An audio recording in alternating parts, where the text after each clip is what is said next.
Maayong buntag, mga kayuma. Susunod sa kanila kong buhok ko may pagbata, haggard makignaong. Ano tawag pa panghilamos. Sumagdungag ta. Ako sinaw kayo na kung nilungag nga kuan. Pang isa ka batalyon mga mukaon. Charlotte. Tawan nyo guys ako nilungag nga kuan. Mais. Mais lover magtugo.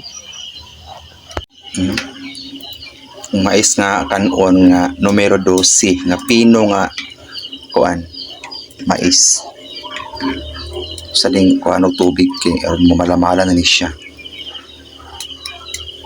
Di ba? Kuan og mga sungo-sungo kay mga existing charot. Musta man mo guys? Okay ra mo din ha? Nakatulog ba ang tanan? O maayo? O ba'y kang ipanguna-una?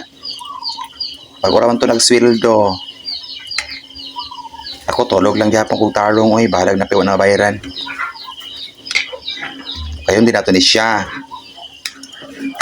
Kung kahoy o pang malakasang kahoy. Ahi dayon takloban. Diba? Ano ra? No?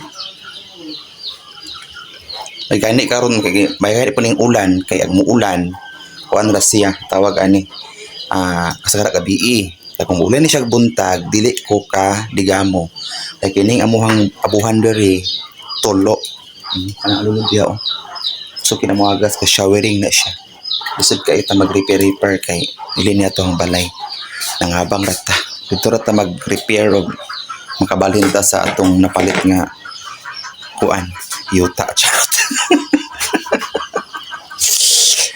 Nayuta pero wala pala ikabalay.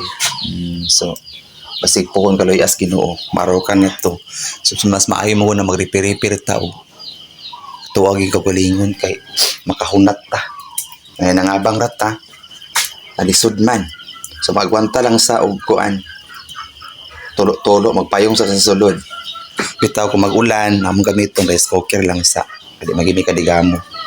Kay diri gid nga area tulo gid ni. Pati ni diri puro abot ni puro na ni tulo diri. Kwanta na lang gyud. So ana ra, mura to. Kang salamat sa imong pagtan-aw. Babay amping ang tanan.